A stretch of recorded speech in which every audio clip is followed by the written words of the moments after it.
Johnny Whitaker, born John Orson Whitaker, Jr., on December 13, 1959, in Van Nuys, California, was an American actor known for his fiery red hair, charming smile, and undeniable screen presence, who quickly rose to become one of the most prominent child talents in the era when television dominated American homes. His role as Jody Davis on the classic sitcom Family Affair, 1966 to 1971, made him a cultural icon beloved by millions. Yet despite a decades-long career and a vigorous personal recovery later in life, Whitaker steadfastly refused to review a single episode he had filmed in 1966. What made a child prodigy, accustomed to the spotlight since the age of 3, view his own work as a pain capsule to be avoided? Was this refusal merely an artistic discomfort, or a sign of a deeper emotional crisis tied to the harsh price of early fame? The episode, titled "Mrs. Beasley, Where Are You?", according to the public explanation, revolved around Jody and Buffy's anxiety over the loss of their beloved doll, a symbol of stability after being orphaned. But behind the seemingly trivial plot are real tears, the raw emotions of a 6-year-old struggling with the pressures of acting and isolation. Let's uncover the mystery behind this event to discover the hidden truths in the depths of the soul of the one-time child star. John Orson Whitaker, Jr. was the 5th of 8 children born to Thelma and John O. Whitaker, Sr. He began his professional acting career at just 3 years old, appearing in a television commercial for a local used car dealership. His natural charm and striking red hair quickly earned him attention. Whitaker went on to appear in national commercials for Mattel toy makers, notably voicing characters like Larry the Lion and Crackers the Parrot in the Animal Yackers toy line. It was his energetic and lively performances in these commercials that made him a familiar face to American audiences. In 1965, Whitaker's career shifted to dramatic television, when he took on the role of a young Scotty Baldwin on the soap opera General Hospital. This role allowed Whitaker to demonstrate his emotional range in a more dramatic setting. A brilliant career and notable works. The biggest break came in 1966, when Whitaker was cast in the major motion picture The Russians Are Coming, a comedy set during the Cold War. Brian Keith, who starred in the film, was impressed by Whitaker's talent and professionalism. When Keith was cast as the lead character in the CBS television series Family Affair, he personally recommended Whitaker for the role of his on-screen nephew. Family Affair aired from 1966 to 1971 and quickly became a cultural phenomenon. Whitaker played Jody Davis, an orphan boy who lives with his big sister Sissy, Kathy Garver, twin sister Buffy, Anissa Jones, bachelor uncle Bill Davis, Brian Keith, and British butler Mr. French, Sebastian Cabot, in a luxurious New York apartment. Jody and Buffy were originally written to be different ages, but because the producers found Whitaker and Jones so cute together, they changed the characters to twins. Whitaker's warmth, humor, and ability to convey vulnerability made Jody one of the most beloved children's characters. In addition to Family Affair, Whitaker continued to experiment with a variety of genres. 1. Drama Western. In 1968, he guest starred in the Bonanza episode A Dream to Dream, a touching episode that allowed him to show a deeper, more emotional side. In 1969, he appeared in The Virginian and then Lancer. In 1971, he was in a 2-part episode of Gunsmoke. 2. Children's films and cinema. Whitaker starred in the musical version of the classic novel Tom Sawyer, 1973. This is considered one of his most iconic roles. He also appeared in many Disney films such as Snowball Express, 1972, The Biscuit Eater, 1972, and Napoleon and Samantha, 1972, where he starred alongside future superstar Jodie Foster. After Family Affair, he starred as Johnny Stewart in Sid and Marty Krofft's Saturday morning children's series Sigmund and the Sea Monsters, 1973 to 1974. In addition to the spotlight, Whitaker went through difficult times in his personal life after adulthood. He married Cimbria Wright, 1984-1988. After leaving the main acting industry, he worked as a computer consultant at CBS and later joined his sister's talent agency, Whitaker Entertainment, where he served as manager to former child star Dana Plato. In 1999, Whitaker was honored with the former child star Lifetime Achievement Award at the 20th Youth in Film Awards. However, Whitaker struggled with drug and alcohol addiction. It was only after a family intervention, in which relatives threatened to cut off contact if he did not seek help, that he agreed to enter a 12-step program. He later became a certified drug counselor and founder of a Spanish-speaking nonprofit for addicts. By 2011, he had maintained a successful sobriety for 13 years.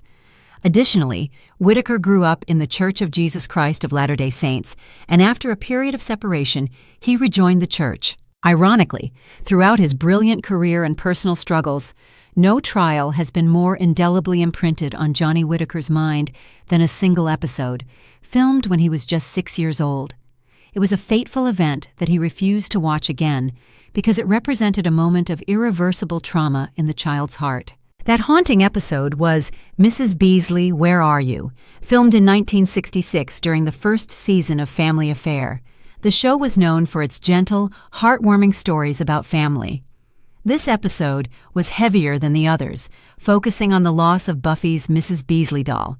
For Jody and Buffy, Mrs. Beasley was a symbol of stability, the only thing left from their old lives, so the search for the doll became a desperate attempt to hold on to safety after the loss of their parents. While the plot may seem trivial to adults, for Johnny, it touched a nerve.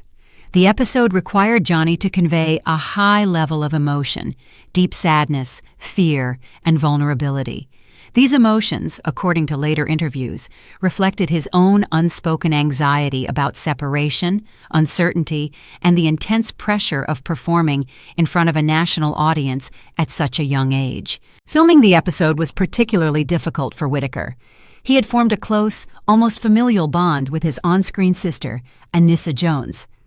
As a result, having to act out scenes that dealt with loss and the fragility of comfort and security was emotionally draining. The pressure to meet expectations pushed his personal feelings to the back burner during rehearsals and reshoots. Whitaker later revealed that the tears he displayed in the episode were entirely real. They came not just from acting, but from a deep, unspoken wellspring of emotion that he was not ready to confront. Although the director praised his performance, it came at the expense of emotional exhaustion. This incident was not an external accident, but a packaged psychological event, a publicized wound. The episode, Mrs. Beasley, Where Are You?, unintentionally became the systemic and personal cause of Whitaker's rejection. 1. Personal and psychological causes. Whitaker felt the episode was a traumatic capsule, representing a time in his life when he felt both seen and ignored, cherished by millions, but isolated behind the glossy smiles of Hollywood studios. The act of refusing to watch it was a return to a moment where he felt vulnerable, overexposed, and completely unprepared emotionally. 2. Social and systemic causes. The role of child star is a double-edged sword. Family Affair, with its theme of orphans and surrogate parents, unintentionally mirrored the unspoken truths of the cast's personal lives. The pressure of the profession required him to use his real emotions to achieve his acting performance, blurring the line between the real Johnny and the on-screen character Jody. 3. Elements of fate and tragedy. The emotional turmoil on set became more tragic when it was tied to a real loss in his life. After the tragic death of Anissa Jones in 1976, the memories of childhood shared on set became bitter. This episode, which contains some of the most intimate and emotional scenes between the two, is all the more difficult for Whitaker to revisit, as it is forever linked to the sense of loss he experienced not only in the script, but also in real life. The moment of no return is when the tears of a 6-year-old become public property. His emotional exhaustion is praised as acting, but for him, it is the naked truth of childhood vulnerability, something he lived through in real time, not just in the script. The consequences of this emotional exposure lasted into his adulthood. Whitaker's steadfast refusal was not a sign of weakness or regret, but a powerful act of emotional self-awareness. It illustrates the complexities of being a child star and is a poignant reminder that the most difficult stories are not those written in the script, but those we carry quietly in our memories. Johnny Whitaker's life is a journey of contrasts, from the glittering spotlight of Hollywood through globally beloved roles to a grim personal battle with addiction. His role as Jody Davis brought him fame, but it was an episode about Jody that left the deepest emotional scars, becoming a symbol of the invisible damage children endure under the pressure of work. Today, refusing to watch the 1966 episode is a powerful acknowledgement of the emotional cost of early fame. It reminds us that behind the professionalism and smiles on screen, there are children struggling with emotions they are not yet ready to face.